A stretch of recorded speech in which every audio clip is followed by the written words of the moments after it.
Yes. Good evening and welcome to the meeting of the Executive Cabinet Member Deputy Leader Portfolio. The first item on the agenda is monitoring of Executive Cabinet Member decisions. Any questions, queries? No. Thank you. We'll move to the second item then. SAMP disposals phase 2. Justin, are you speaking to this report? Yes, thank you, Chair. Thank you very much. So, good evening, everyone. This evening, I'm bringing two items to ECM. The first one is a series of disposals, 5 properties which were previously approved by ECM in 2020. The ECM dated the 29th of the 12th, 2020, approved for disposals these 5 sites, but they were to a nominated purchaser, a Bolton Community Homes provider. We've since that date, we've been doing reports on title, and then for whatever reason, the matters haven't sort of concluded and have come back to the council for a refresh. So, in the last couple of months, we've sat with our ECM. We've gone through this tranche of properties, and we're bringing 5 of the tranche, which were previously phase 2 of the Strategic Asset Management Plan, the SAMP phase, as I said, from 2020.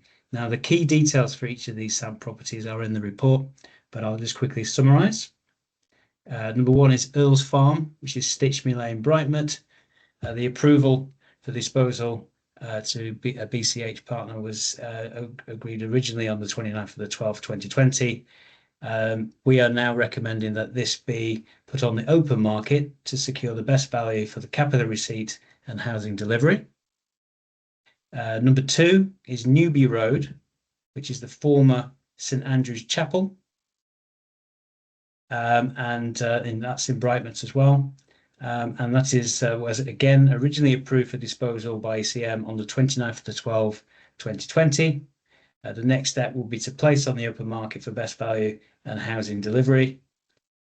Number 3 is Raths Bottom Street, Runworth. The approval for disposal in ECM on the, again, 29th of the 12th, 2020. The next step will be to place this on the open market for best value and housing delivery. Number 4 is Hartwood Close, which is land off Willand Drive in Brightmouth. And the approval for disposal again was the 29th of the 12th, 2020. And again, we placed this on the open market for best value and housing delivery. And finally, Handel Street, Newby Street, Halliwell.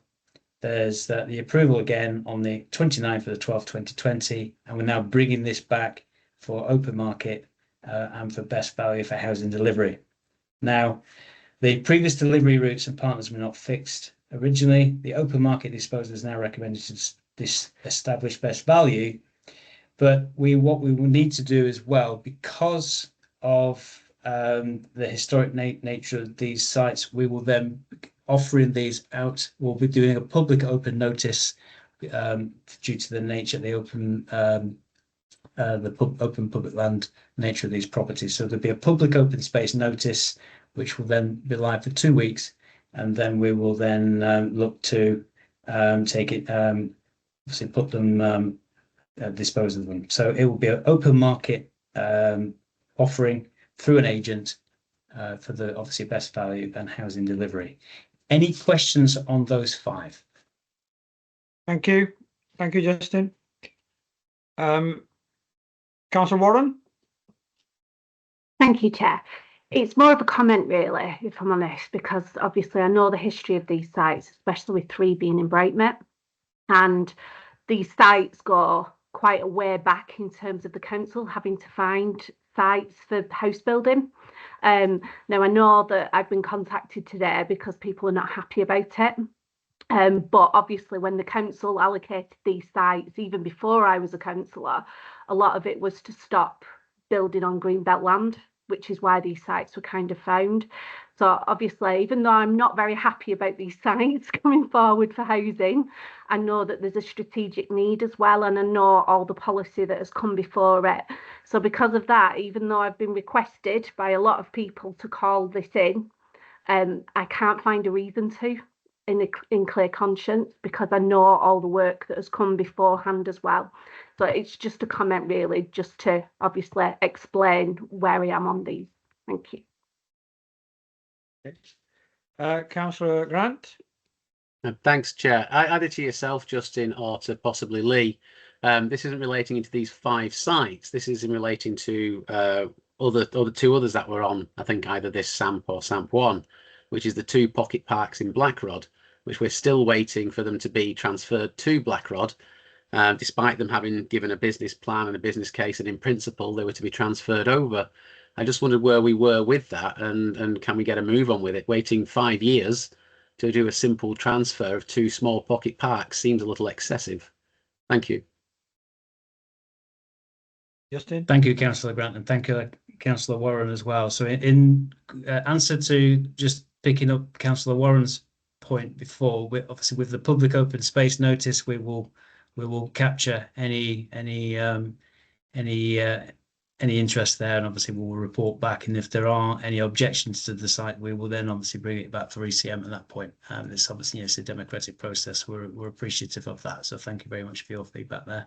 And Councillor Grant, yeah, we've packaged these 5 up. There are more in that tranche, absolutely. So we will be bringing those forward as well. So we are unlocking the potential of quite a lot of latent sites that we've had languishing for a while. So we're trying to we're working our way through now as we've matured as a service.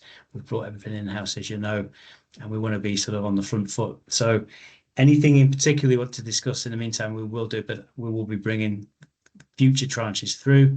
There are a couple more which we did consider maybe bringing forward, but we thought let's not run before we can walk. So we've got 5 here which we'd like to offer out today. Thank you. Thanks, Justin. And I do not see any other hands, so therefore I'm going to approve this report as recommended in section 7 of the paper. Thank you. Next item on the agenda is Harold Street land, Harold Street North, is it?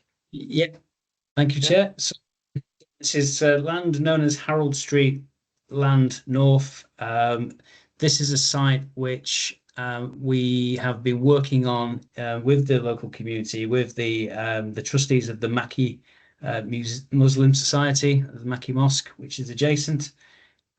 There's an opportunity with the trustees here to take on the ownership of this land to the side of the mosque for expansion car park as they look to expand their mosque, which they've probably had for about 20 years.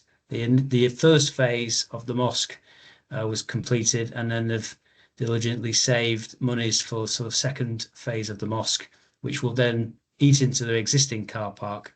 And so there's an opportunity to have this car park as compensation for the fact that they're taking in developing on their car park. We've been working with them closely. We've had full support from the community and ward members on this one as well. And we are looking to offer them a 125-year lease for a premium of £40,000, which is full market value, as independently valued by Fletcher's CRE.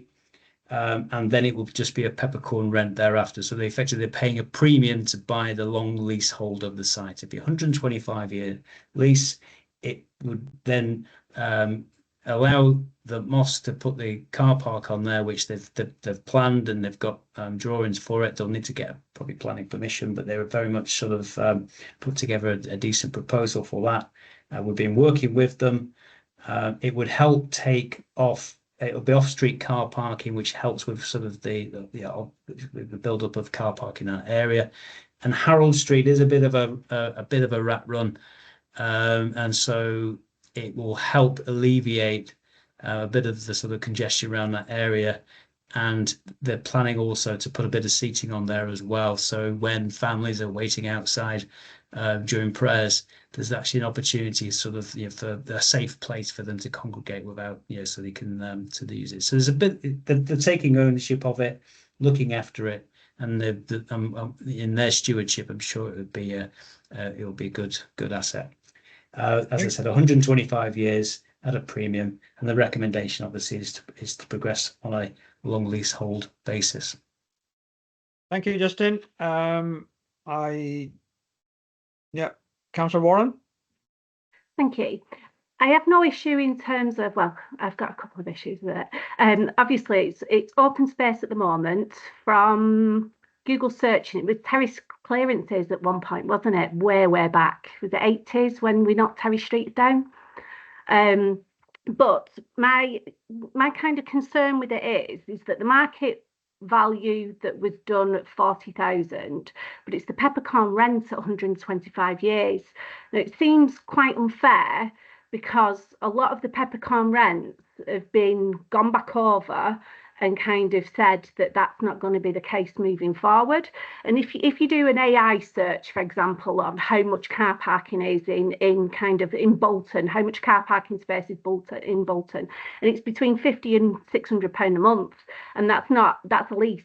You know, so doing a peppercorn rent for 125 years just seems like a very long term and very cheap, especially as premium parking is such a premium in that area because it is so densely populated with a lot of the terrace streets as well. So could you just explain how you've kind of come to them paying nothing for the next 125 years when we've got sports clubs, etc., that are being revisited and told that they've got to pay more now? Thank you. Yeah, so thank you, Councillor Warren. So the premium, they're effectively buying the site, that package of land, for £40,000. So they're paying up for the premium means that effectively they're paying it up front rather than rentalising it. So it's and so when you do a valuation effectively over a certain period, it's almost like in perpetuity. So the sort of the future value of a pound effectively becomes nominal. So it's actually the sort of the benefit to the council in the short term would be £40,000 if they were to rentalise it. So it's kind of they're paying for it up front, and then they've got the opportunity to make it their own. But then we also, still being freeholder, because we've done a long lease transaction, it allows us to sort of, you know, ensure that it sticks to the conditions of the sale, so that it's not an opportunity then for maybe they wanted to develop it or do something else with it in the future as well. So it's trying to be done in a fair and transparent manner. And as you say, it would look like it was probably housing back in the day. That location really doesn't need any more housing, and it's very congested as it is. So I think, you know, it's an opportunity to keep a balance between off-street car parking and recreational use. And then there is a site opposite, which is Harold Street South, which is a similar open space, which obviously again adds to that opportunity to have a bit more open space in that location. Thank you, Councillor Warren. Yeah, that's not how the report reads. So the report reads that £40,000 was the leasehold fee. It doesn't say anything about a kind of ongoing rent and how much that would be if it was done on the open market. And I think that we should have that comparison before making a decision. Thanks. So okay, we are charging the full market value for this land, and then 125 years lease on peppercorn rent, you know, for a voluntary organisation. So the site has been valued by Fletcher CRE. It's an independent valuation. They've recognised that if that property went for sale on the market, it would generate £40,000. We do have sites in the area which we do use for car parking, which are a bit closer to Blackburn Road. I can't off the top of my head remember that, but it's next to the Islamic Society. And again, the rent there isn't significant.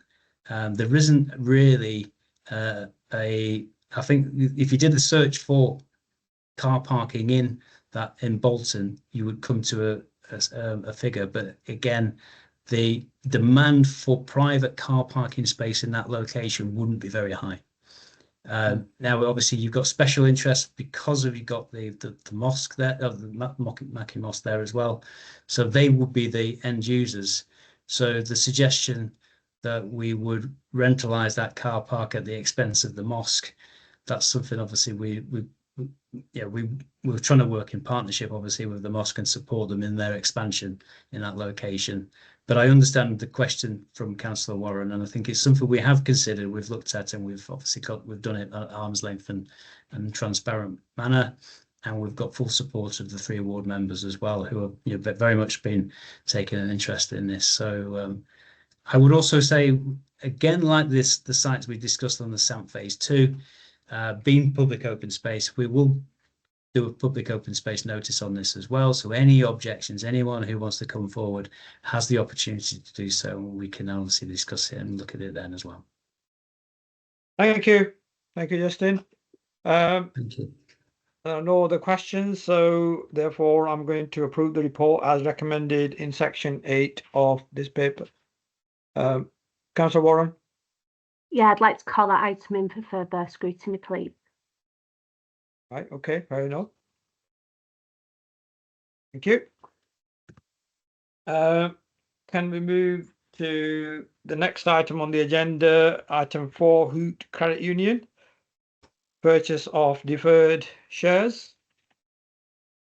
Thank you, Chair. I'll present this report. So members may remember that this report was previously brought to ECM Deputy Leader, and there were a number of questions. The outcome of that meeting was to defer the decision until this meeting. Subsequently, more information has been provided in a backing document that hopefully members have had the chance to read. The purpose. Apologies, Chair, we're struggling to hear him. Yeah, Graham, there is some problem with your microphone, I think.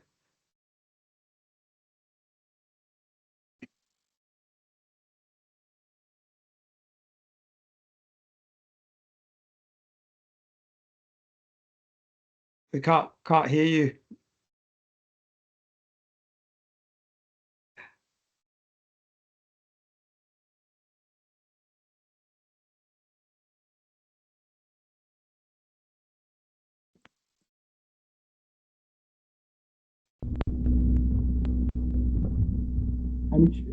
Anybody can hear me now? We can hear you, but it's very muted, kind of.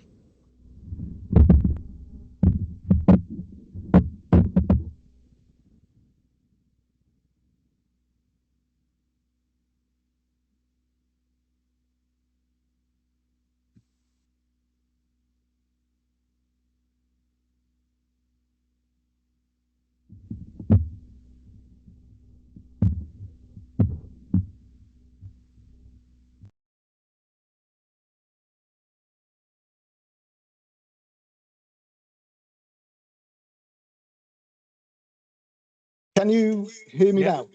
Yeah, we can hear you now.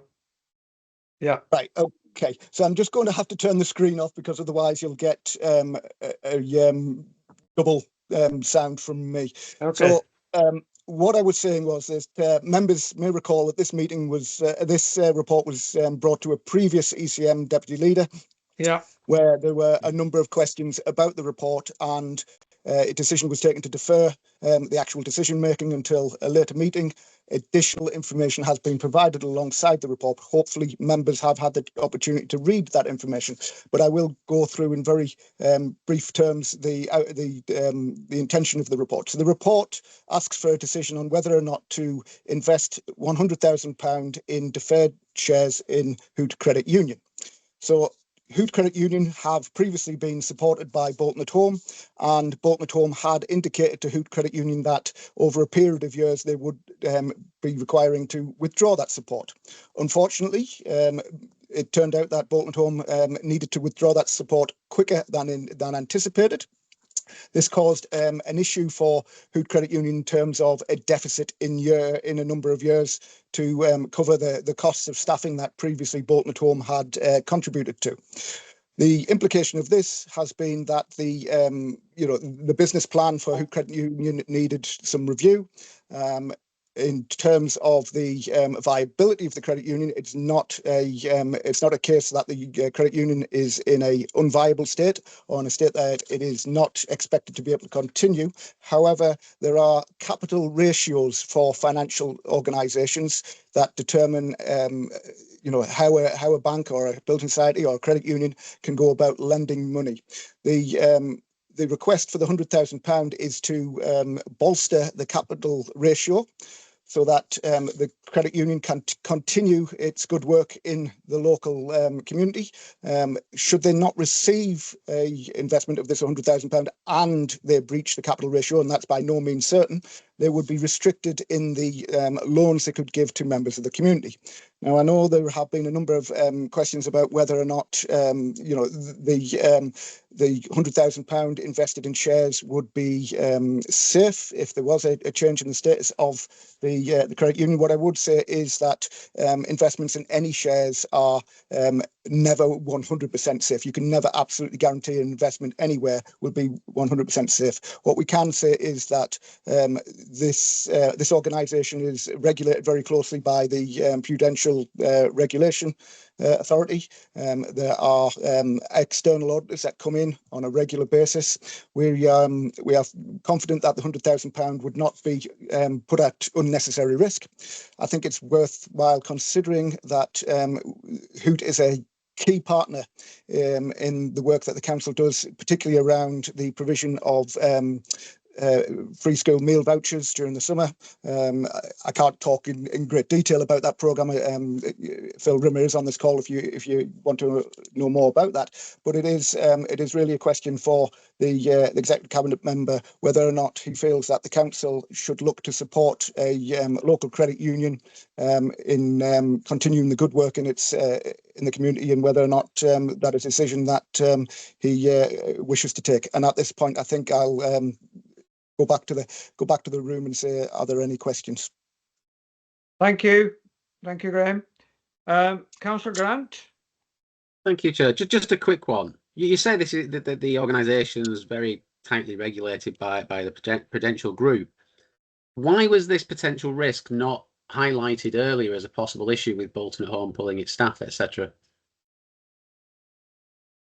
So, Councillor, my understanding is that there is a business plan for the credit union. The business plan obviously was based on the indications that Bolton at Home had given originally around the timescales for their withdrawal of the support. Once the timescale moved up, obviously that then impacts the business plan, but it doesn't necessarily mean the business plan as a totality has gone out the window. It just means that the business plan needs to be refreshed. The plan as it stands is to return to a surplus position in the 27-28 financial year. Obviously, the board of Hoot keeps a very close eye on all of the activities of the organisation, and has looked at the activities of the organisation and looked at any potential routes to improving their business plan. I think one of the questions that we had last time was whether or not there'd been discussions with the other credit unions. I can't speak to the detail of what the board may have done, but obviously a board of an organisation like Hoot would have a fiduciary responsibility to consider all options should they feel that there were opportunities to serve the community better in future. So I am aware that credit unions, like a lot of industry sectors, have connections with other partners within that sector. So I do know that there have been conversations in general terms about whether or not an organisation or two would be interested in merging. That's not to say that is something that's going to happen, but as a board, that obviously they've looked at all the potential options to ensure that they can continue to serve the community. Thank you. Councillor Warren. I have so many notes, it's untrue regarding what they've said. It's just, I kind of feel, I feel a little bit kind of misled, if you like, regarding this paper, especially seeing as they came to the council back in December 2023, according to the answer that they came to us. So it kind of, the last meeting was a case of, right, okay, you've got to decide now, or by the end of September, or they're going to struggle. Whereas with the extra information we've received, there's no risk of closure whatsoever. It also says that obviously this is an investment and you may get it back in 2027, 28. You also may not, according to the report. But just in terms of kind of like the business plan that they've put forward, obviously the council's been asked for £100,000 and has no impact in that. The answer wasn't, the question regarding if they merged, what would happen wasn't answered to the investment as well. The question regarding if Bury Council had been asked to also support, seeing as Hoot Credit Union covers Bolton and Bury, wasn't answered as well. And in terms of kind of just the information that is on the extra slip that we've got, that's not a robust business plan that has been seen on it. It's kind of the bare bones about them talking to another credit union about how they're going to do marketing. You know, it's not exactly what I expected regarding a deferred meeting and the amount of information that we get back on it. So it's just, and obviously, and I said last time, you know, credit unions do a brilliant job, but when Fair for All Funding turn around and say we're worried about their medium to long term stability and about them going forward, it's not filled me with a lot of confidence, the information that we've received back. So thank you. So, Councillor, I think obviously one of the things I'd like to address is what would happen to a deferred shareholding in the event of a merger. In the event of a merger, the shareholding would transfer to the merged entity. So this would be very much like holding shares in any organisation. Should the organisation be bought by another organisation with shares, the shareholders would expect to retain a shareholding in the new entity. So if there were to be a merger, there would not be a change to the council's deferred shares in substance, and it wouldn't have no impact on the vote that comes at the annual meeting of the members. In terms of the business plan, obviously, what I would have to say about that is that as a credit union, a financially regulated organisation, but also a commercial entity, there is some commercial sensitivity around the information that the organisation can release. Not least, of course, the impacts on the staff at the credit union. Obviously, the information that's being provided is a summary of the activity rather than a deep dive into a business case or a business plan. At this point, I'm not sure what information we could put into a public forum such as this that would satisfy your question. I'm not aiming to be difficult or confrontational here, but we do have to be aware of the commercial realities of this organisation. I think at that point, I think I'll hand back to the chair. I can see. Thanks, Graham. That's very helpful. Councillor Warren. Yes, so just one final question. Why did the council hold off from December 2023 up until September 2025 to bring a paper on this? Thank you. Thank you. So again, Councillor, I can't speak for what happened in December 2023. It was prior to my involvement in the dealings with Hoot on this issue. But what I would say is that there's been a little bit of a to and fro to decide how to go about putting a report in front of cabinet members. Initially, there was a discussion as to whether or not this should be dealt with as a council treasury type investment.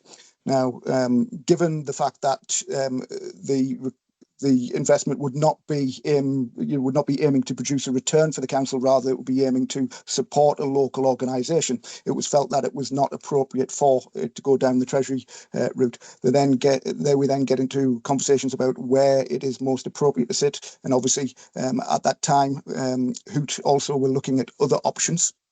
So they've then come back to the council at a later date and refreshed the request, as it were.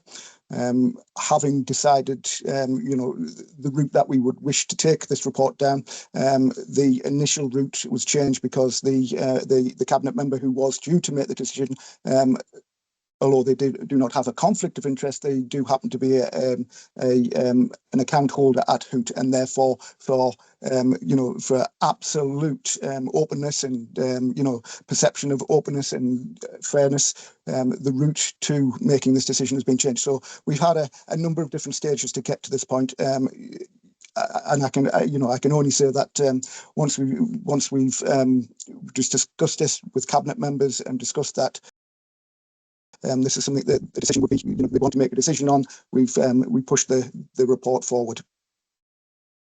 Thank you. Thank you, Graham. Any other questions from members? No, I cannot see any hands. So based on what the information is in front of me, I am happy to approve this paper as recommended in section 8 of this report. Thank you. Councillor Warren? Unfortunately, I will be calling it in for scrutiny. That's fine. Fair enough. That's fine. Great. Thank you. Well, that concludes the business of this meeting. So thank you very much, colleagues, and I hope you all have a nice evening. Thanks. Thank you. Bye. Thank you. Bye.